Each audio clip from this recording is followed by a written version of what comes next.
ചിലർ സ്നേഹം നടന്നവരെ, ഇന്നത്തെ സുവിശേഷത്തില് ഈശോ ദൈവത്തെ കുറിച്ച് പറയുമ്പോഴും അല്ലെങ്കിൽ ഞാൻ ദൈവത്തിൽ നിന്ന് വന്നവനാണെന്നൊക്കെ പറയുമ്പോഴും യഹൂദർ അവനെ എറിയാനായിട്ട് കല്ലുകൾ എടുക്കുകയാണ്. അപ്പൊ ഈശോ ചോദിക്കുകയാണ്, ഞാൻ ഒട്ടനേകം നന്മ പ്രവർത്തികൾ ചെയ്തിട്ടുണ്ട്, ഇതിലേത് നന്മ പ്രവൃത്തി കാരണമാണ് നിങ്ങൾ എന്നെ കല്ലെറിയുന്നത് എന്ന് പറയാനായിട്ട് പറയുകയാണ്.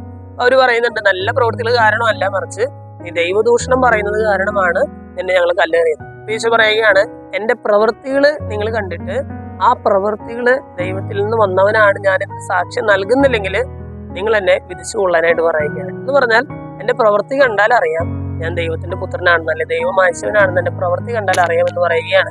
ഇതേ ഒരു ആശയം തന്നെയാണ് ഇന്നത്തെ ലേഖനത്തിൽ പൗലോസ്ലീഹ നമ്മളോട് പങ്കുവയ്ക്കുന്നത്. അവിടെ പൗലോസ്ലീഹ പറയുകയാണ്, ഞങ്ങളുടെ ശുപാർശക്കത്തുകള് നിങ്ങൾ തന്നെയാണ്. എന്ന് പറഞ്ഞാൽ ഞങ്ങള് ദൈവത്തിൽ നിന്ന് ലഭിച്ച വചനങ്ങൾ അനുസരിച്ച് നിങ്ങളോട് പ്രസംഗിച്ചു, നിങ്ങളോട് ആ കാര്യങ്ങളൊക്കെ അറിയിച്ചു.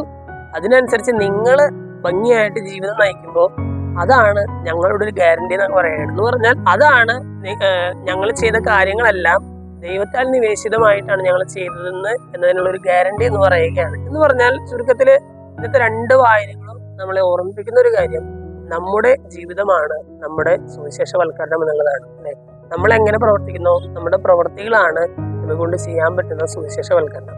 നമ്മുടെ പ്രവർത്തികളുണ്ട് ദൈവത്തെ മഹത്വപ്പെടുത്താനായിട്ട് മനുഷ്യന് സാധിക്കുന്നുണ്ട്. സ്നേഹമുള്ളവർ, ഇന്നത്തെ വചനഭാഗങ്ങൾ കേട്ട് കഴിയുമ്പോൾ നമ്മുടെ ജീവിതം തന്നെ ഒരു സുവിശേഷവൽക്കരണമാണ് എന്ന ബോധ്യത്തോടെ നമ്മുടെ പ്രവൃത്തികളെ ഒന്ന് ക്രമീകരിക്കാനുള്ള ഒരു കൃപയ്ക്കായിട്ട് നമുക്ക് പ്രാർത്ഥിക്കാം. ദൈവം നമ്മെല്ലാവരെയും സമൃദ്ധമായിട്ട്